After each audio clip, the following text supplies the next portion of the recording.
My name is Eleanor Reed. I am 68 years old, and for most of my life, I have found my deepest solace in the soil.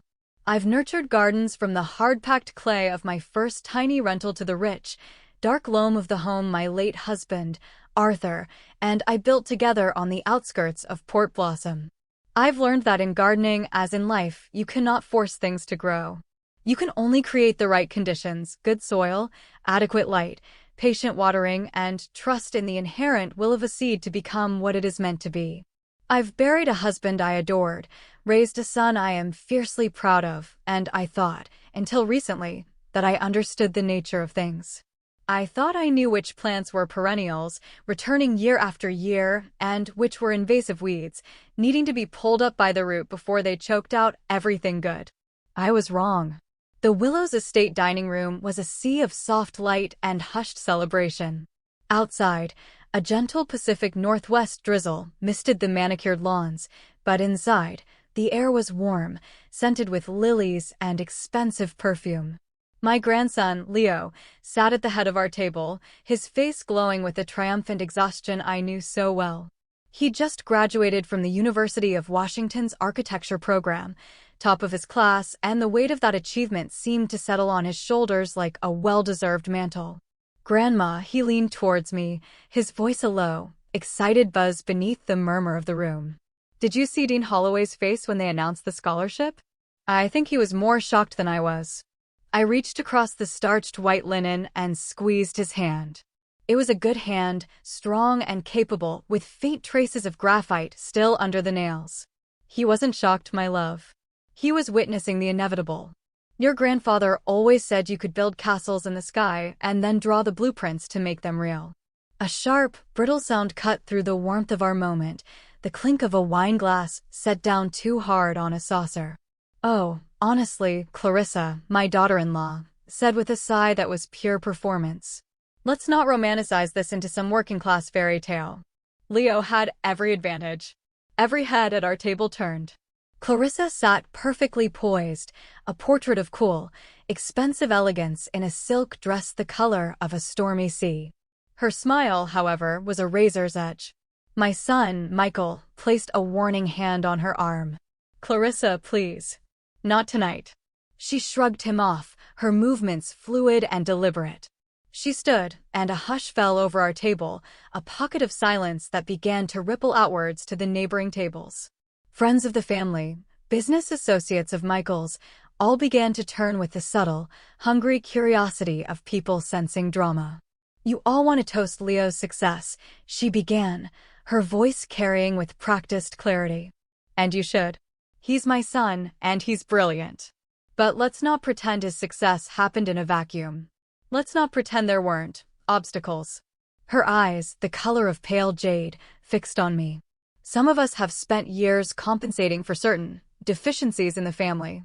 My stomach tightened into a cold, hard knot, but I held my expression placid. I had spent 15 years learning how to be a placid lake in the face of her storms, refusing to give her the satisfaction of a single ripple. "Mom, sit down," Michael pleaded, his face coloring with a familiar mix of frustration and embarrassment.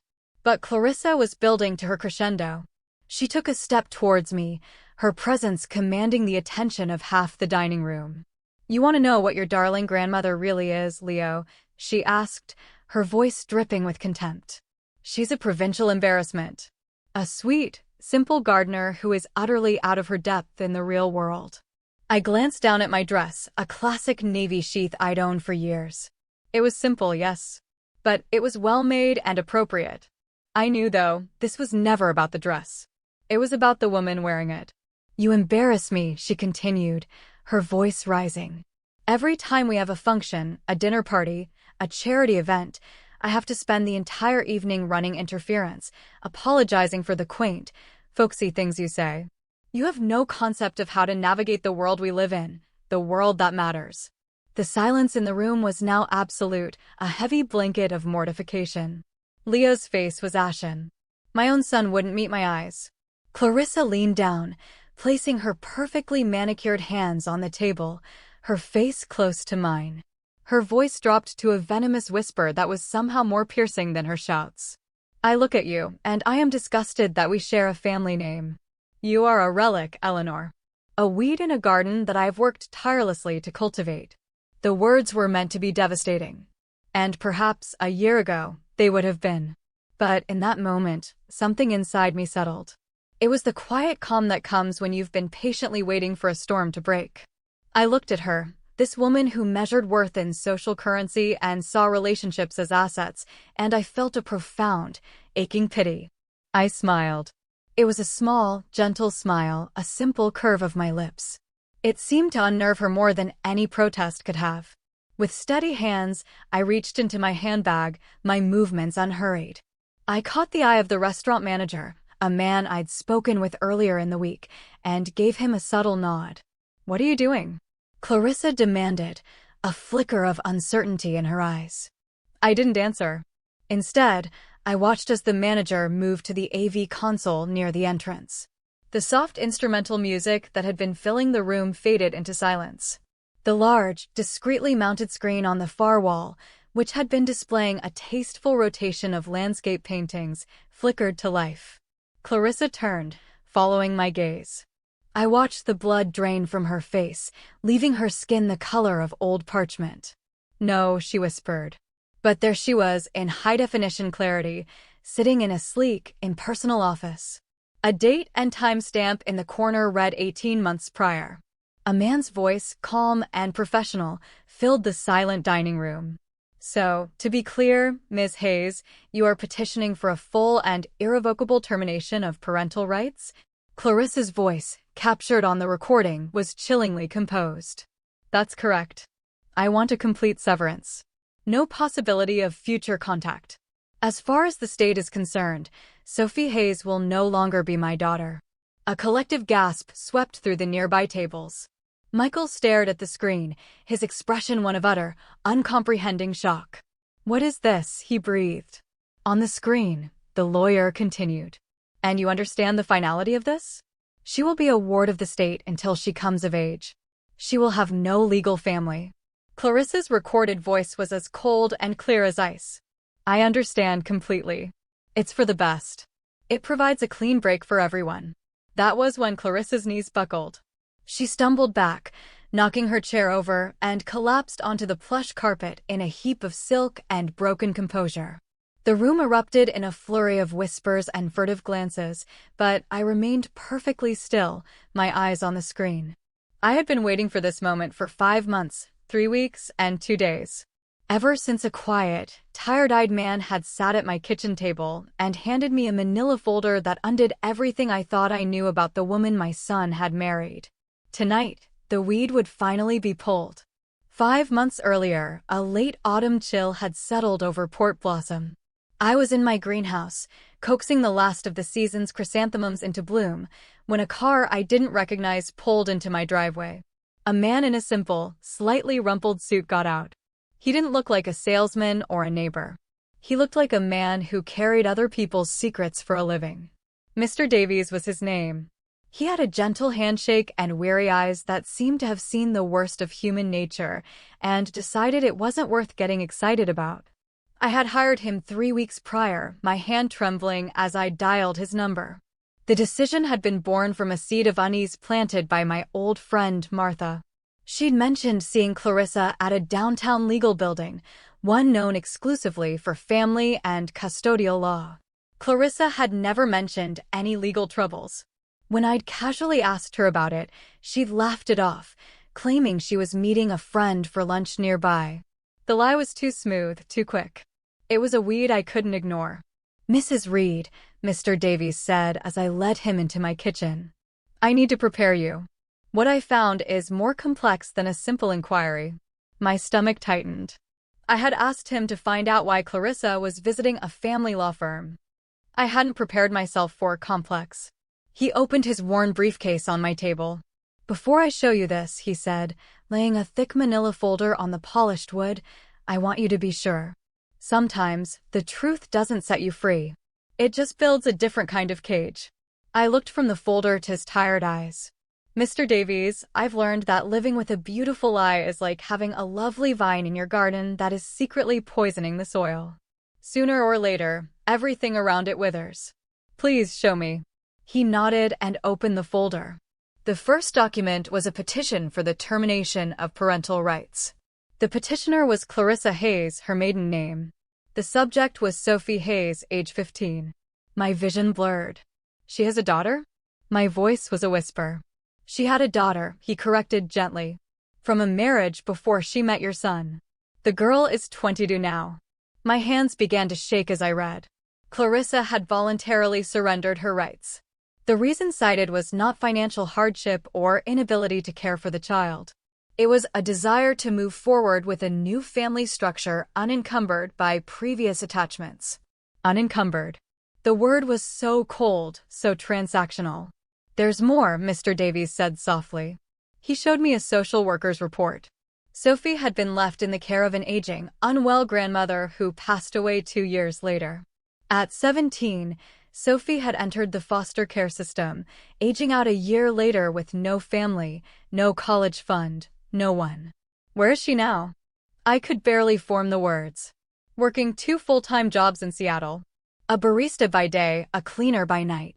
She's taking 1 community college class at a time, trying to get a degree in social work. She's been entirely on her own since she was 17. He handed me a photograph. It was a candid shot, a bit grainy, of a young woman with tired eyes and a determined set to her jaw. She had Michael's warm, intelligent eyes, a genetic quirk from a grandparent they must have shared through me, and Clarissa's fine-boned facial structure. But her expression was all her own. It was the face of someone who had learned far too young that the world was not a nurturing place. She doesn't know about you, Mr. Davies continued. As far as Sophie knows, her mother vanished from her life. She has no idea Clarissa remarried, had another child, and built the very life Sophie was denied. The kitchen felt airless. I gripped the edge of the table, trying to anchor myself. I thought of Leo, so loved, so celebrated. Had his existence been contingent on Sophie's erasure? Was a mother's love in Clarissa's world a zero-sum game? There's one more thing, Mr. Davies said, his voice grave. I was able to obtain the security footage from the lawyer's office. It's illuminating. He handed me a small USB drive. That night, alone in my quiet house, I watched it. I watched Clarissa, cool and articulate, discuss the disposal of her daughter with the same emotional detachment one might use to discuss selling off an inconvenient piece of property. She wasn't a desperate young mother making a difficult choice. She was a strategist liquidating a liability. Sleep did not come that night. I sat in the dark, the image of Sophie's tired, determined face burned into my mind. I thought of Michael, who believed he'd married a woman of substance and style, not a woman who could surgically remove her own child from her life. What does one do with such a truth? Do you detonate it like a bomb in the middle of your family? Do you confront the liar? Do you seek out the abandoned? I remembered something Arthur used to say about dealing with pests in the garden. You don't just snip the top off a weed. You have to wait for the right conditions, after a good rain when the soil is soft, and pull the whole thing out, root and all. Otherwise, it just grows back stronger. So, I began to plan. I had Mr. Davies continue his quiet investigation, not into Clarissa, but into Sophie.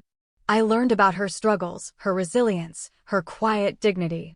She lived in a tiny studio apartment, sent a small amount of money each month to an animal shelter, and had one close friend. She was building a life from scratch. And I waited. I watched Clarissa play the part of the devoted wife and mother, attending Leo's presentations, hosting elegant dinner parties, all the while knowing the truth of the poisoned soil beneath her perfectly cultivated life. I knew, with the certainty of a gardener who knows the seasons, that a plant grown from such soil could not flourish forever. Eventually, its own toxic nature would be revealed. I just had to be patient enough to let it happen. The aftermath of Clarissa's collapse at the Willows was a blur of frantic activity. The restaurant staff, with practiced discretion, formed a human screen around her while the manager called for a medic. But the damage was done. The secret was out, broadcast in high definition to our entire social circle. Michael knelt beside his unconscious wife, his face a mask of confusion and horror. Leo stood frozen, staring at the now blank television screen as if he could still see the words Sophie Hayes burned into it. Dad? Leo's voice was small. Who is Sophie Hayes? Before Michael could answer, Clarissa's eyes fluttered open. She looked around, disoriented, until her gaze fell on me. The confusion in her eyes sharpened into pure, unadulterated hatred. You, she rasped, struggling to sit up. You did this. She scrambled to her feet, swaying slightly, her elegant dress rumpled. This isn't what it looks like, she announced to the room at large, her voice thin and reedy. It's all been taken out of context. Then provide the context, Clarissa, I said, my voice calm and even in the charged silence. Who is Sophie Hayes? She looked desperately at Michael, her face pleading. She was my daughter. From a long time ago. Before us, Michael. It was complicated. You can't possibly understand. Your daughter. Michael's voice was flat, devoid of emotion. You have a daughter? Had, she corrected, too quickly. It was a youthful mistake. I wasn't ready to be a mother. How old was she when you made this mistake? Leo asked, his voice shaking with a quiet intensity. She was 15, but you have to. 15. The word exploded from Michael. He looked as though he'd been struck. You left a 15-year-old child? I didn't leave her. Clarissa's voice rose, becoming shrill. She had her grandmother. I made sure she was cared for. I was simply removing myself from a situation I couldn't handle. I watched my son, whose entire life was built on principles of integrity and responsibility, try to process this. I watched my grandson, a young man on the cusp of his own life, learn that the mother he adored was capable of such profound abandonment. But you could handle being a mother to me, Leo said, and the simple question was more damning than any accusation. What was the difference? You were different. We were different, she cried, her composure shattering. Our life was stable. I was mature. When I had Sophie, I was young and lost. You were 28, Clarissa, I interjected softly. The court documents are quite clear. You were 28 years old, a full-grown woman. Michael turned to look at me, his eyes finally meeting mine. The confusion was warring with a dawning, terrible understanding. You knew about this? For 5 months, I confirmed. I hired an investigator after I learned Clarissa was lying about visiting a family law firm. I needed to know what she was hiding from our family. You investigated me? Clarissa shrieked, seizing on the one detail that allowed her to pivot to victimhood. You spied on me? You violated my privacy. And you erased your child, I said, my voice cutting through her hysterics. Which violation do you think is greater? Michael stood up, his movements stiff and robotic. I need some air. He turned to Leo. Come with me, son. Leo looked from his mother, crumpled and desperate on the floor, to his father, whose world had just been fractured. He nodded, and together they walked towards the exit, a silent parade of two. As they left, Clarissa turned on me, her eyes blazing. You think you've won? You think tearing my family apart makes you some kind of hero? I gathered my purse and stood, ready to follow them. Before I walked away, I looked down at the woman who had caused so much hidden pain. I didn't tear your family apart, Clarissa, I said quietly. I just let in the light. Things that grow in darkness can't survive it. The real battle, I knew, had only just begun. Clarissa was a survivor. She wouldn't just wither away. She would fight back, and her weapons of choice were lies and manipulation. The coming days would test the foundations of my family in ways I couldn't yet imagine. Clarissa's counteroffensive began less than 48 hours later, not with a frontal assault, but with a subtle, insidious poisoning of the wells. The first call was from Michael's sister, my daughter-in-law, Carol. Eleanor, what on earth is going on? Her voice was laced with a bewildered concern that was already tilting towards accusation. Clarissa called me. She was an absolute wreck. She said you've been plotting against her for months. I was in my garden, pruning the dormant roses, the sharp, clean scent of cut stems in the air. I sat down heavily on my stone bench. Plotting is a strong word, Carol. I uncovered a painful truth. A truth you presented in the most cruel and public way imaginable. She said you hired a private detective to dig for dirt, and when you couldn't find any, you twisted some old custody issue to make her look like a monster. The narrative was already being rewritten. Clarissa, the victim. Me, the vindictive mother-in-law. Carol, she abandoned her 15-year-old daughter. She said the girl was deeply troubled, involved in drugs, and that she made the heartbreaking choice to let her own mother, the girl's grandmother, take over. She said she was planning to tell Michael when the time was right, but you ambushed her. The lie was masterful in its construction. It took a kernel of truth, a custody change, and wrapped it in layers of sympathy-inducing falsehoods. Clarissa knew my family. She knew they were good, compassionate people who would want to believe the most charitable version of events. Over the next few days, the calls continued. Old friends, distant cousins. Each had heard a slightly different version of Clarissa's story, tailored to the listener. To some, she was a young mother escaping an abusive first marriage. To others, she was protecting her new family from the chaos of her past. In every version, I was the villain. The most painful conversation was with Michael.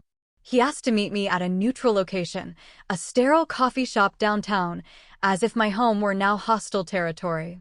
He sat across from me, his hands wrapped around a cup he wasn't drinking, his face etched with strain.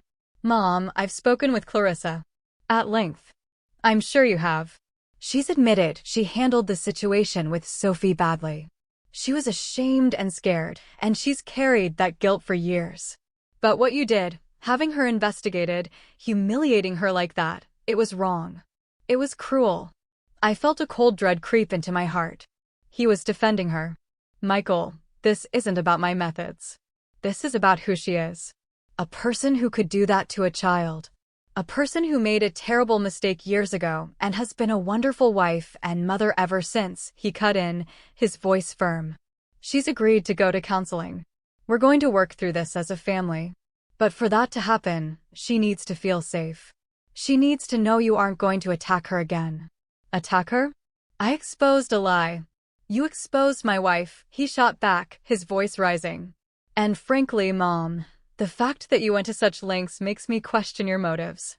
It feels like you've been looking for a reason to hate her since day one." I looked at my son, the boy I had raised to be kind and fair, and saw how his goodness had been turned into a weapon against his own judgment. Clarissa had convinced him that forgiving her was the noble path, and questioning her was an act of malice. "And Sophie?" I asked quietly. "What about the girl working 2 jobs to survive?" His expression softened for a fraction of a second.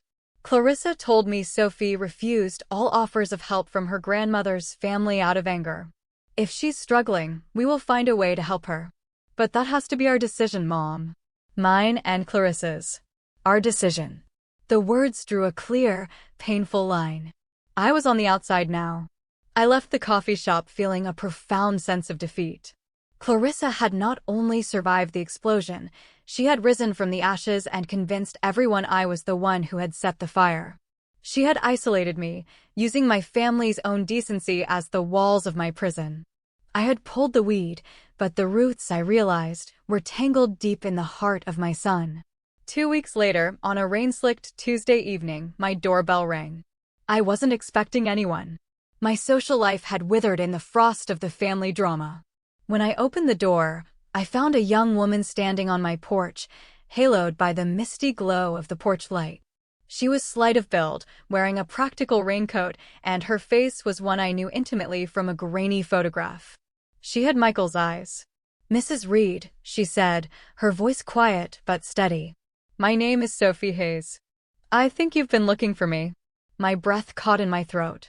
It felt as though a character from a dream had walked into my living room. "Sophie, please come in. How did you find me?" She stepped inside, dripping rainwater onto my entry mat. "Your investigator was very discreet," she said, a wry, tired smile touching her lips. "But when a stranger starts asking questions about your past in a city that feels like a small town, you hear things." It took me a while to piece it together. I led her to the kitchen and put the kettle on, my hands trembling. She sat at my table, in the very chair Mr. Davies had occupied, and looked around my home with a curious, searching gaze. "So you're her mother-in-law," she stated, more to herself than to me. I am. And you're her daughter.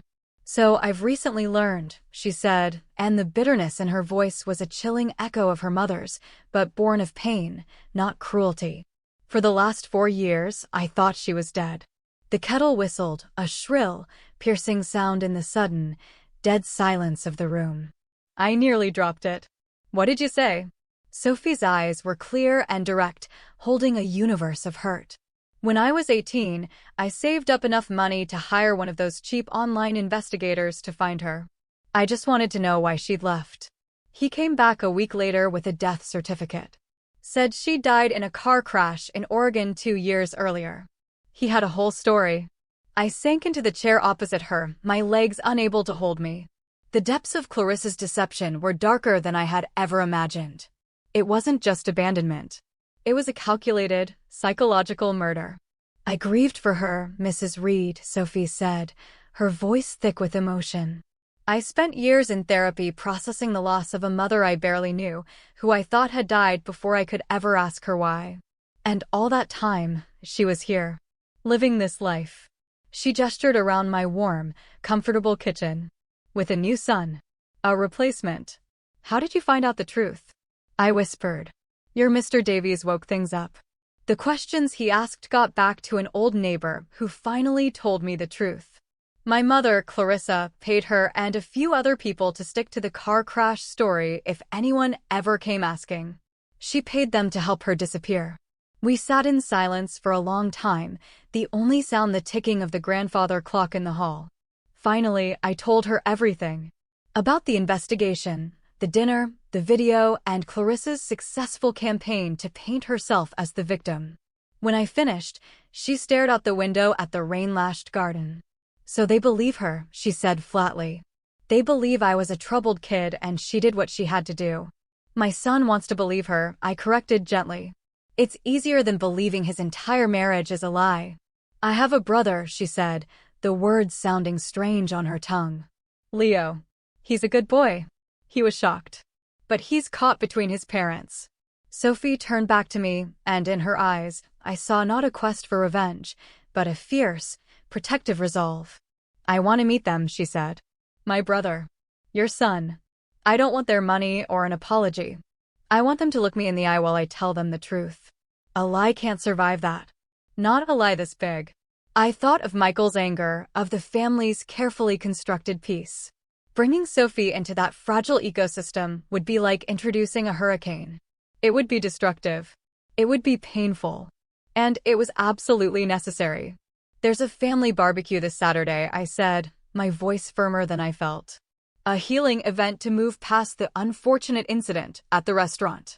Sophie's jaw tightened. Will you take me? I looked at this young woman, this survivor who had been so profoundly wronged, and I saw a strength that dwarfed Clarissa's brittle power. She wasn't a weed to be pulled. She was a wildflower that had managed to grow in the rockiest, most desolate of landscapes. Yes, I said. I will take you. It's time for a proper family reunion. The day of the barbecue was unnaturally bright for a port blossom spring, the sky a wide, hopeful blue. Sophie and I drove to Michael's house in silence. She was wearing a simple cotton dress and held a small folder of documents on her lap, her own evidence. Her own truth. I knocked on the front door, foregoing the key I usually used. Michael opened it, a brittle, welcoming smile fixed on his face. The smile dissolved when he saw Sophie standing beside me. He stared, his mind visibly struggling to reconcile the face of this stranger with the family features she wore so plainly. Michael, I said, my voice steady. I'd like you to meet someone. This is Sophie Hayes, your wife's daughter. From the backyard, we could hear the sound of laughter and music. We could hear Clarissa's voice, bright and commanding, directing someone on the placement of a platter. Hello, Sophie said, her voice clear and strong. She held out her hand to my son. It's a pleasure to finally meet you. Michael didn't take her hand. He couldn't.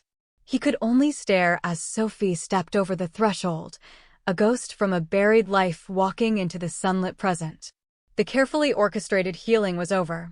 The real reckoning was about to begin. When Sophie walked through the house and onto the back patio, a wave of silence rolled across the gathered family.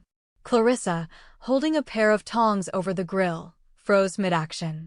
The color drained from her face as she saw the daughter she had erased and pronounced dead standing beside me. "Sophie?" Leo breathed, taking a step forward. The resemblance between them was stunning. They were two versions of the same blueprint. "What is the meaning of this?" Clarissa hissed, her eyes locked on me. "I believe your daughter wanted to meet her family," I said calmly. "My daughter is troubled and confused," Clarissa began, launching into her prepared script. "I'm not confused," Sophie said, her voice cutting through the tension. She addressed not her mother, but Michael. Although I was for 4 years when I believed my mother was dead. She opened her folder and handed a document to Michael. It was a copy of the fake death certificate. "This is what I was given when I tried to find her. Your wife paid an acquaintance $500 to make me believe she was gone forever. Was that also part of your complicated situation, Clarissa?" Every eye turned to Clarissa. The carefully constructed web of lies, of half-truths and sympathetic spin, was unraveling thread by thread. "You told her you were dead?" Michael whispered, his voice hoarse with disbelief. Clarissa stammered, for the first time in her life, at a complete loss for words.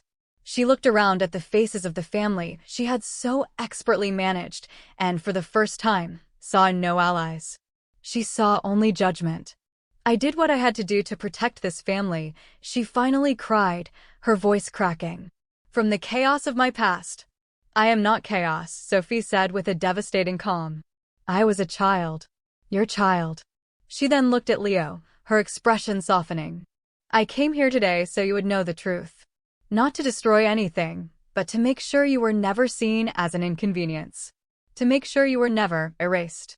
Michael looked from the document in his hand to his wife, and then to the strong, dignified young woman she had thrown away. And in that moment, I saw the spell break. I saw my son see his wife, truly see her for the very first time. "Get out," he said, his voice quiet but absolute. "Michael, you can't. Get out of my house, Clarissa." He looked at her not with anger, but with the cold, dead finality of an ending. "Our marriage is based on a fraudulent representation of character. Our prenuptial agreement is very clear on that. You will leave with what you brought into this family. Nothing more." Clarissa stared at him, then at the silent, watching family. Her empire had crumbled. She threw the tongs onto the grass, turned without another word, and walked through the house and out of our lives. In the quiet that followed, Sophie, my grandson Leo, and my son Michael stood on the patio, 3 parts of a broken story. It was not a happy ending. It was a painful, messy, and necessary beginning. 6 months later, my garden is thriving. The autumn light slants across the beds, turning the last of the zinnias to jewels. My house is often full now, the silence replaced by the comfortable sounds of family. Sophie transferred to a local university, and Michael is helping with her tuition. She lives with Leo in a small apartment downtown. They are discovering each other, piece by piece, building a siblinghood from the rubble of their mother's lies. Today is Sunday. The aroma of roasting chicken fills my kitchen. Sophie is at the counter, carefully chopping vegetables for a salad, her movements now relaxed and familiar in this space. "Grandma," she says, the name now as natural to her as it is to Leo, "do you think these carrots are sliced thin enough?" I smile. "They're perfect, my dear." She pauses, knife in hand, and looks at me. "Thank you," she says, and I know she isn't talking about the carrots. "For digging. Sometimes you have to," I tell her, "to let the healthy things have a chance to grow." From the living room, I hear Leo and Michael engaged in a loud, laughing debate about a new building project downtown. Sophie's answering laugh joins theirs, a sound that is clear and strong and full of life. I look at this new, unexpected garden of my family, grafted together, scarred in places, but resilient and real. Clarissa was right about one thing. I am a gardener. I know that sometimes, the most beautiful blooms grow only after the most invasive weeds have been pulled, leaving space for the light to come in. And I have learned that the truth, no matter how painful, is like the sun. It may burn at first, but without it, nothing can truly grow.